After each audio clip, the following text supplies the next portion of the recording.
Welcome back to the Little Twist Big Shout podcast.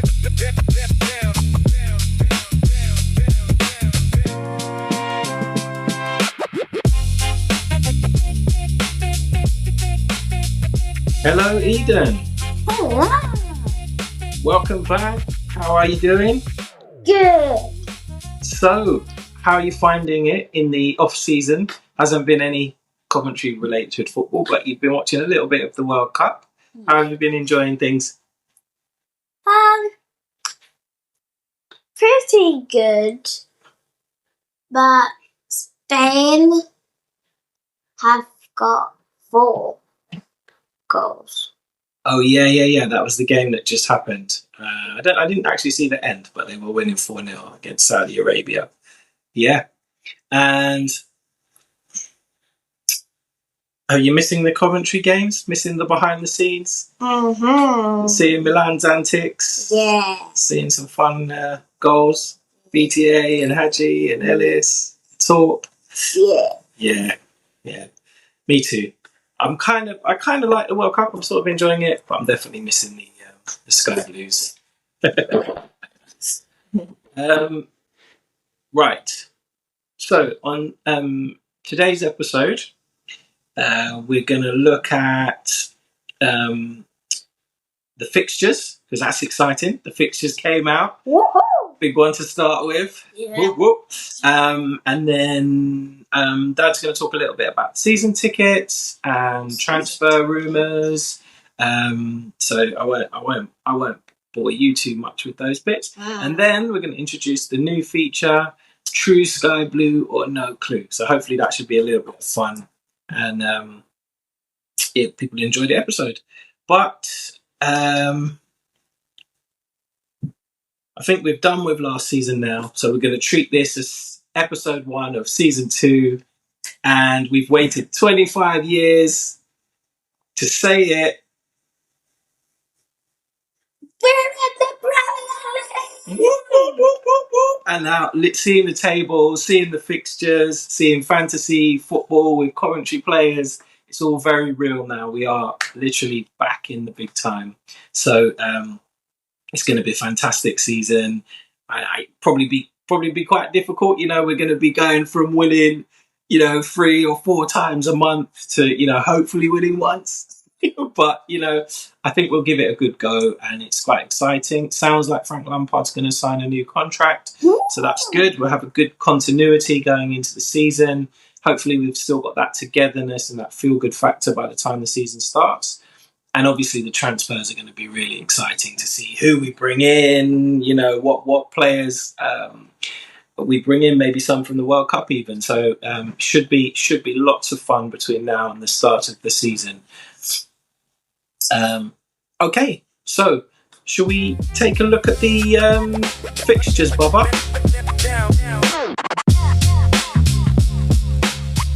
Okay. All right, so I'm going to see if I can get up. There was a very nice list of all the fixtures. So, Eden, the fixtures. I've got the fixtures in front of me. Yeah. And you know that we've got a really big one first up. Yeah. Away to Arsenal, the champions. So, champions of the Championship versus the champions of the Premier League, first game up. That's an exciting one. It's a bit of a family derby. Lots of Arsenal fans in the family, on Mummy's side especially. So should be an exciting game. Looking forward to that one. Mm-hmm. Yeah, I know you've got a bit of a soft spot for Arsenal as well. So that'll be a really interesting test to see. That's obviously the toughest game you can get based on last year. So let's hope the boys can. It's a bit of a what we call a free hit, where if we lost, that's what everyone is expecting. So they can hopefully go there with no pressure, but really motivated, and see if we can do something, man, and test ourselves against one of the best teams in the league. Yeah. Yeah, you looking forward to seeing that match, seeing our boys against some of the guys you're seeing for England, like Declan Rice and Saka. Facing Jokeres again. Should be a tough test. Yeah. Yeah. Yeah. Okay. Well, yeah, big one to start with. And then we got Hull at home, which was first home game last year, first game of the season, 0-0. Let's hope we can win it this time. And then we got Man City away. God, they're not letting us ease into the league, are they? That's the two toughest games you can get. Let's hope we can catch these teams cold. I don't think it's been announced yet, but it looks like Enzo Maresca will be the manager of Man City. Let's hope they're still working out their formations and how he wants them to play, and we can catch them at the time when they haven't quite hit their groove yet. And then after that, it's Brighton at home and Nottingham Forest away. So, welcome back to the Premier League. That is not an easy set of fixtures. I'm a bit disappointed. I would have liked it to be a little bit more favourable, just so you can kind of find your feet at the level, get a few points on the board, and feel like you belong. But having said that, maybe it's good to get those two really tough games away. They're the hardest ones. Get them out the way, and then see what we can do as the season progresses. October looks pretty interesting because that's 3 home games. We've got Newcastle at home, Tottenham away, Fulham at home, Sunderland at home. So we've got to be looking to pick up some points in that October. That's my birthday month, so hopefully the boys will be good to us in October. Any other games you're really looking forward to? The December games. Boxing Day, we've got Chelsea at home. So that's the Frank Lampard derby. He's a big Chelsea guy. Your auntie Abali, she's a Chelsea fan, so we'll enjoy that one together. We've got in December we've got Ipswich at home. Oh, we've got to break that hoodoo this year, haven't we? Because they've been really good against us in the last few fixtures. Man United away, Aston Villa at home, Bournemouth away, Chelsea at home, and Brentford at home. So not an easy run. Big games in there. Man United, Villa, Chelsea will all be pushing for Champions League.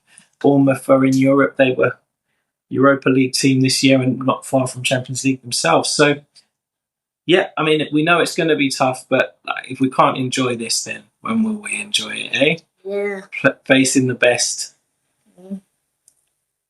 So we will do our full-on season preview and our Arsenal preview in a later episode. And once we've hopefully had a few transfers and we've got a better idea of what the team's going to be like. But can you give me an early prediction for that Arsenal game? What are you thinking?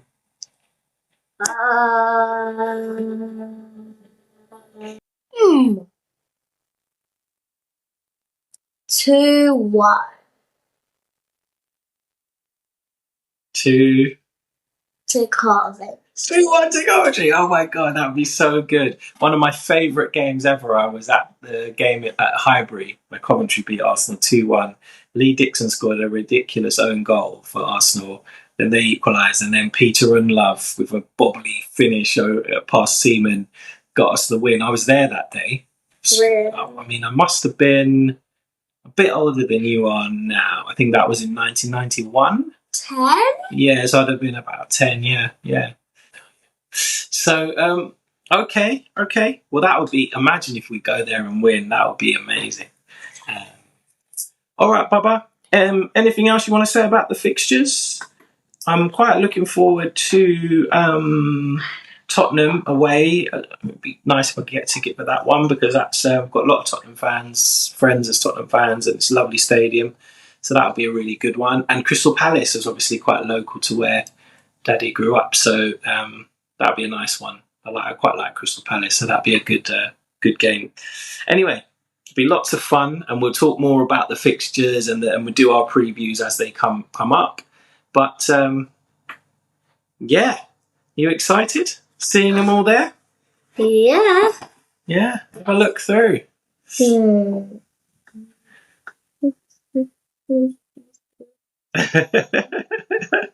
We've got Arsenal in April too.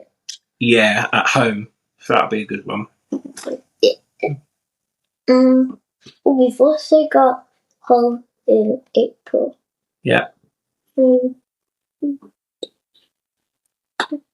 Maybe we can watch the Man United games with Grandad.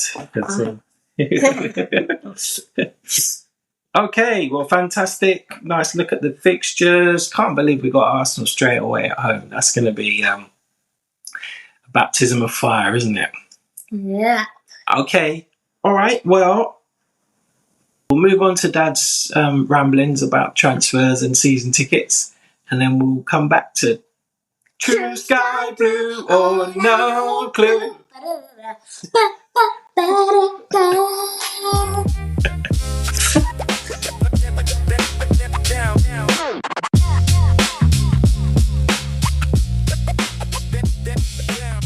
What's up, SVA? How we doing? A few things to check in on. Season tickets, which obviously back up on sale this week. And gosh, the premium pricing is quite a hefty increase. I think it's a bit heavy for the kids increase. I think maybe similar percentage increase on the kids price for the first season would have been a bit fairer, with a warning that that's the intention, is to have a flat rate the season after, so people have time to prepare, save up, or plan where they're going to move to. I think that is a bit harsh. At the end of the day, we know we're getting a good product now, and hopefully we'll get some exciting signings.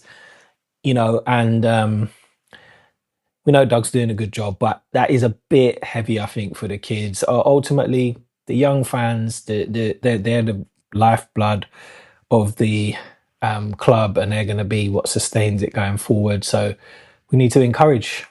When I started going to games, my uncle took me to the London games. We lived in London.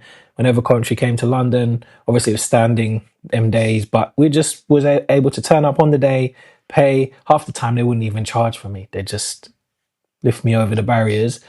And you fall in love with the club. You fall in love, seeing the great players. And nowadays that wouldn't happen. Like, I can't take Eden. I can't take my daughter just willy nilly. That takes a lot of planning, probably favours, to get tickets. So there's got to be a balance there, and that to me was a bit heavy. But anyway, I'm kind of okay with my seat. My seat's just outside the premium, but next to it, and I think it's a fair price. Even though I got the Premier package this year, so I don't have to worry until next year for that. But I hope everyone managed to renew, and those who are going to have to move, I hope they can find a spot they're happy with, together with their friends, because of family members, because that's a big part of it, right? We go to the game with the people we go to football with, and it's the social element is as important as the actual game. So Doug has to keep that in mind when making decisions, I think. Little twist, big shout. Little twist, big shout. Little twist, big shout. Little twist, big shout. Okay, so let's get into some transfers. I think I'm going to be naughty, and I'm going to look at the list that Let's All Sing Together has.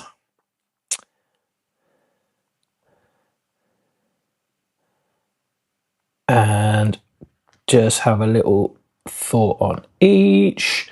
So, Carl Rushworth, obviously, was fantastic last year. I think if the rumours are to be believed, and they've turned down a 20 million bid, and we're going back in with higher, up to 25 maybe. That's quite a big price. I think Doug would still trade at that level, because you'd think if Rushworth has a good season in the Prem with us, even if we went down, and the resale value would be pretty high. So I think that's Doug's kind of thing. He likes to trade and think about values. So I think he'd still be in at that price. But we're not going to have the biggest budget, are we? So that's a significant outlay. And we want I would have thought we want to sign some starters who may also come with a bit of a hefty price tag. So we'll see, But it'd be good to get Rushworth just to have the continuity. He knows the club, he knows the coaching team. He was happy here. The back four know him. So that'd be a good signing. I did read like we were linked with Patterson and others, which Patterson's not better than Dovin for me. So that one wouldn't be one that I'd be interested in. I think maybe you could go to Europe. I mean, I'm not sure about the keeper that Southampton had on loan. Looked pretty good. He's gone back to Germany, so maybe that would be an option if we can't get Rushworth. I don't know what sort of transfer fee they'd be looking for him. Right, Junior Wijnaldum. Quite like that one. He's kind of like that sort of Jordan Henderson type signing. Like good experience at the top level. I think it seems to be a good character, good player going forward and backwards. Obviously, wouldn't be quite what he was in his pomp at Liverpool, and he was obviously really, really good for Newcastle.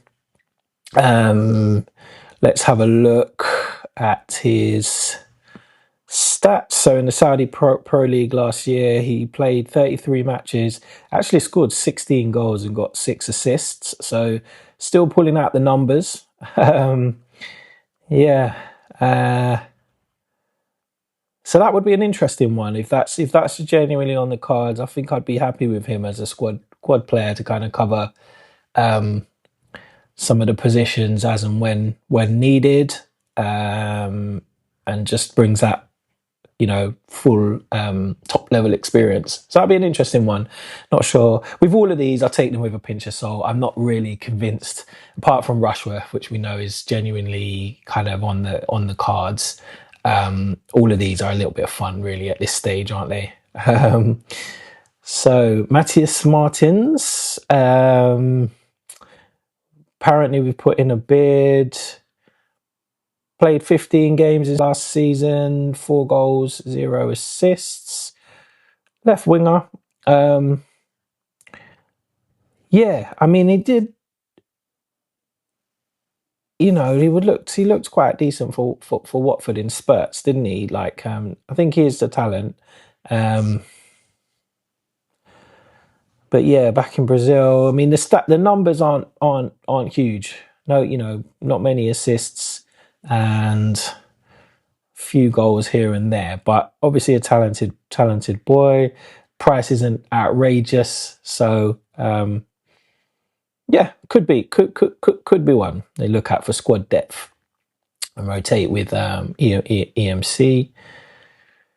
Next one, Lewis Openda. Again, massive talent. He's actually 26 now, so obviously the move to Juventus hasn't worked out, but yeah, so obviously before that at Leipzig, 13 goals, 7 assists in the 2004-2005 season, 45 games, 28 goals, 7 assists in the 23-24 season. So this is a guy that's got talent, sort of nice profile for us. So it would be an interesting one if we can get that done. I think Leeds are also in, so we might get priced out on wages and things like that. But I think it's probably one we could do on the transfer fee.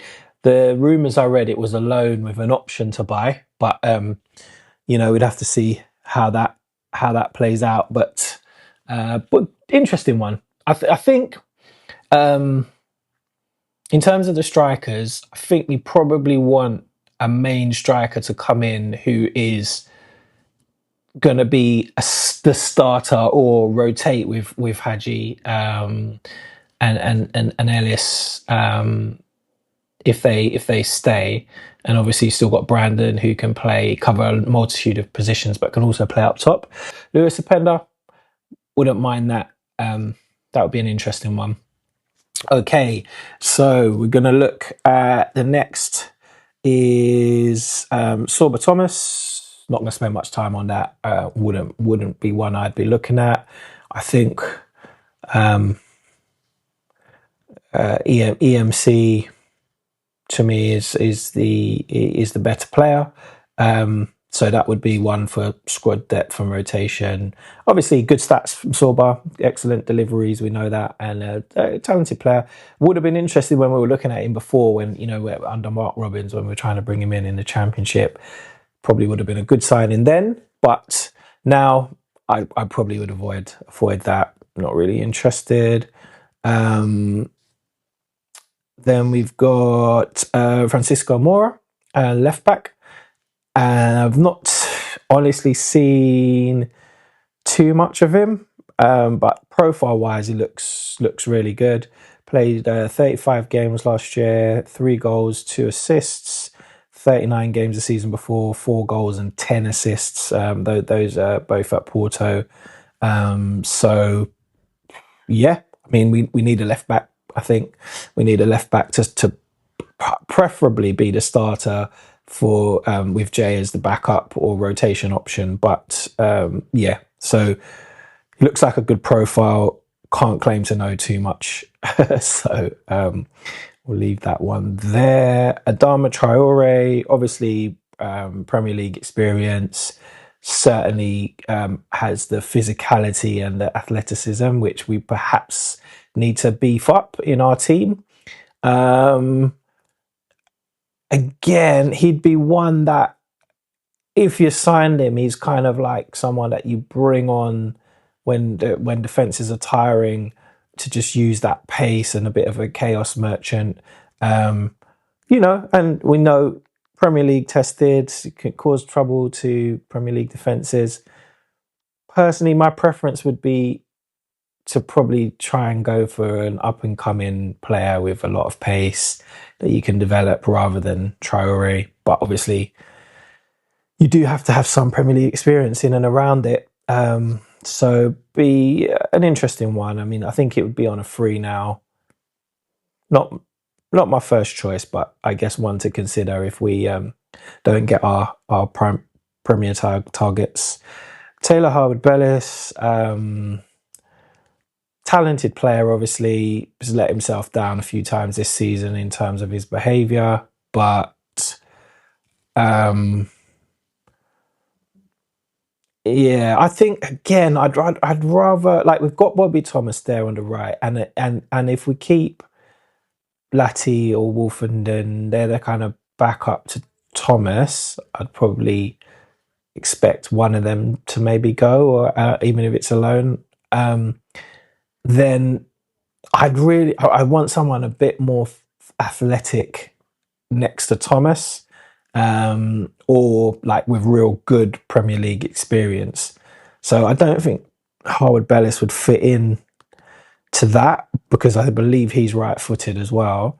But having said that, I mean, he is a good player. Obviously, he has an England cap, talent. Not quite sure how old he is. He's 24, so good age.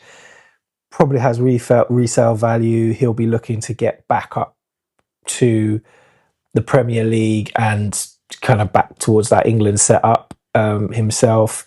So, put aside the fact that he's acted like a prat against us and in the playoff semi against Middlesbrough. In terms of profile, talent, age, he sort of fits the mould of the type of signing that Doug and the Dean Austin would be looking at. So, who knows? I'm sure if he came in, he'd do well for us. I probably would prefer we went elsewhere, but yeah, interesting one. And then we'll rattle through a few more. Ross Barkley, obviously, he's a Premier League staple now. Did very well with Luton when they were up a few years back. He's done okay for Villa in patches when he's come on. He obviously can create chances, score a few goals at Premier League levels. Talented kid, isn't he? Well, not a kid anymore, but talented player. And injuries probably held him back from his full potential. But he seems to have been fit for a while now. He's obviously not playing every game where he is, so probably limited minutes helps. So just have a quick look. He played 21 matches, got 3 goals, 1 assist. So, you know, he was involved at Villa, and they're obviously at the top end of the league. So I could see the logic. Kind of rotating with Rudoni, and if Rudoni's not necessarily 100% fit for the start of the season, it'd be good to have a player that sort of has Premier League experience, knows the league, and can you'll be confident that he can perform. Daniel, not one I want. I think we should be aiming for higher at in terms of centre midfielders. I feel like Grimes and Onyeka are good level. We might need a bit more physicality in there to rotate with Grimes, and maybe Daniel offers that, but I feel like we should be looking for better. So I pass on that one, although obviously, again, good young talent in the game, highly rated. Oscar Warczyk, the Polish centre-back, decent stats. Again, I don't really claim to know too much about him, but obviously highly rated, interesting one. And then the other ones which I think are worthy of mention, John Stones. Obviously, I don't believe for a second that we're going to get John Stones, but obviously we're linked. That'd be a good one, although obviously right-footed. We ideally want some like left-footers to go in there next to Bobby Thomas, but obviously he could be an option to start on that right side ahead of Bobby. If he came in and he's fit, he probably is ahead, isn't he? He's currently playing for England in the World Cup, so we know the talent level. I did read he was linked to Everton, so I think that's probably more realistic. And if he had a good time there, so he might be happy to go back. But who knows? Maybe that's where the Lampard thing helps. People want to come in or have a conversation that they might not otherwise have done. So we'll have to see. But yeah, I think that one is really just really proper paper talk. But you never know. Hayden Hackney, obviously another talented player. I think it looks like maybe we'll be beaten on, just priced out on that one. In terms of, I think we could probably get to the right transfer fee, but the wages maybe that some of the Premier boys will offer, like I know Crystal Palace are in. I think possibly I read Man United and Everton have already made bids. So might be a tough one to get that one across the line now, but would obviously be quite a good player with our setup and the way we play. I think he'd fit in quite nicely there. Couple of other ones, Ethan Manieri from Arsenal, which I think would be a fantastic signing. I think Ethan's pretty unlucky not to have been involved in that Arsenal team last year. I think he's as effective, if not maybe more effective than Noni coming from that right wing, even though he's probably more of a 10. Although, no slight on Noni. I do think he's a talented player. I know he's the butt of some jokes recently, but I think Noni will be an improving player for Arsenal and obviously has good attributes. So, but I think if we could get Wanyeri, that would be amazing. I think it probably won't work out just because I think Arsenal are looking to sell, and I don't think he would come to us at this stage on a permanent deal. If it was a loan and Arsenal were looking to keep him around, then I could see maybe it could happen. But I think very unlikely, although I'd absolutely love it if we could get that one done. That would be awesome in terms of exciting young attacking talent. And Harvey Elliott, obviously, again, I think he'll have lots of suitors. But obviously had a bit of a tough time, obviously, at Villa with the whole contract situation. And, he'll be looking to play next season, lots of games. But if I was him, I think he's probably going to have offers from Europe. So I'd imagine that we would probably be like not first on his list of options, although obviously it would be an exciting signing if we could get it done. It is just like thinking about the type of players we can get is exciting, isn't it? Being back in the top division. Right, think that we might stop there. There are a couple of ones just slightly more recently. Angel Gomez, a really nice player. Good if we're going to be looking to have possession. Obviously played really well for England when he was called up under Carsley. So that would be an exciting one. Troy Parrott, who I think will have a number of suitors, done very well in the Dutch league, but I'm not sure, man, on that one. It'll be interesting. I think we could do better, personally, although, I haven't seen tons of him. He's obviously done pretty well for Ireland, and his Eredivisie scored 16 goals this last season with 4 assists and all of that in 28 matches, which is pretty impressive. But I'm not sure. I'm not 100% convinced. But if we do go for him, you can bet your bottom dollar that Dean Austin and the crew have done their homework and think he's someone who can do the job. So be interesting. Really looking forward to seeing who actually comes through the door. The rumours are fun, and as I said, we take them with a bit of a pinch of salt. There's probably some truth in some of them, but others are probably just pure paper talk. But we'll see who we get in through the door. Be very exciting. All right, so we're going to wrap up this section here. Depending on how many more rumours or actual signings come up, maybe we'll do like just a short bonus edition episode. But failing that, we will, I guess, maybe do another one once we've actually got a few signings in the door and preseason started, unless there's some major news. Keep an eye on the socials. We'll still be doing little bits and bobs on those.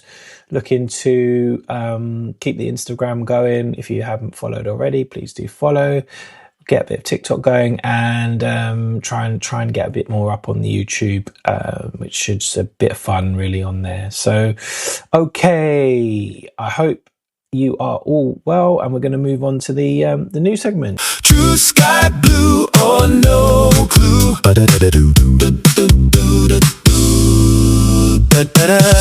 All right, Eden. So now it's time for our new segment, True Sky Blue or No Clue. Okay, so here's how it works. I'm going to read out a fact about Coventry City, and then you are going to say whether you think it is True Sky Blue or no clue. So if you think it's true, you say True Sky Blue. If you think it's false, you say no clue. Okay, and we're going to add up how many points you get. You get a point if you get it right. Yeah. And Dad gets a point if you get it wrong. And we'll see where we end up at the end of the year. But it's all just a bit of fun, and it helps us learn a bit more about Coventry and their history and Coventry trivia. So that's the plan, okay? Okay. All right, let's go. You ready for the first question? No. So, Coventry City are nicknamed the Sky Blues because they've been wearing a sky blue kit since their very first match. True Sky Blue. It's actually no clue.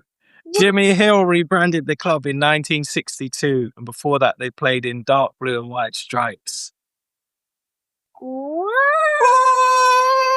Okay, all right. Don't worry. There's still 4 more questions. Oh. 4 more questions. Right, you ready? On August the 12th, 1898, Coventry City officially changed its name to Coventry City FC from Singers FC. No clue. It's actually true, Sky Blue! Da, da, da, da. Okay, all right, don't worry. Plenty of time. Okay, Coventry's highest all-time scorer in the Premier League, so only in Premier League matches, has 100 goals.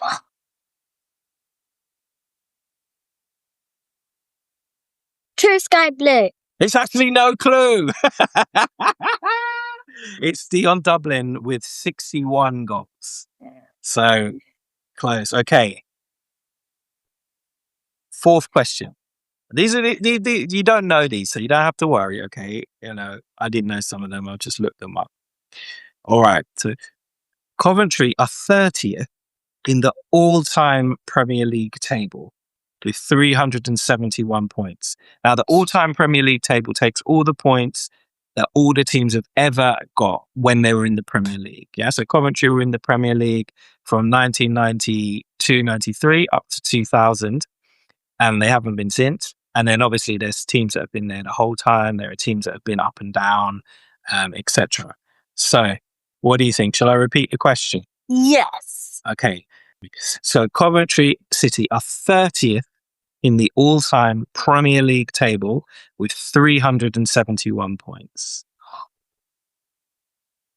What do you think?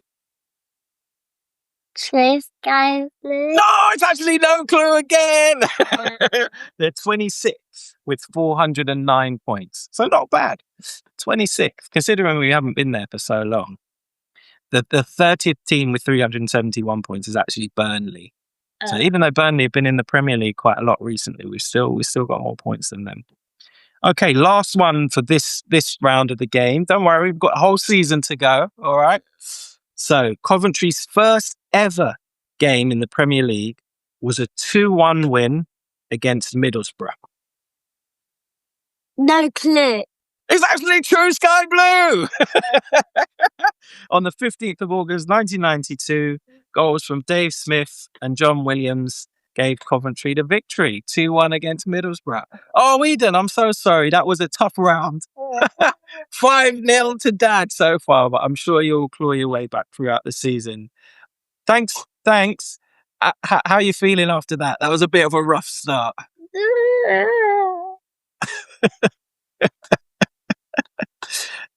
Anyway, let's see. We'll try and come up with some fun questions and some good facts and figures. All right. Well, thanks very much. And we'll be back with another round of True Sky Blue or No Clue in the next episode. All right, come on, give me a high five. And again, bang. All right. Thanks, Eden. All right. Well, I think that'll pretty much bring the end of this episode. So I hope everyone out there's doing well. We'll check back in once there's a bit of transfer news or something to get our teeth into. But until then, go well, everybody, and play our Sky Blues. Woohoo!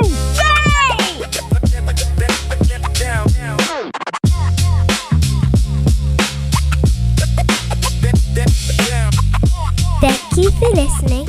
Please share, like, or leave a review if you like what we're doing.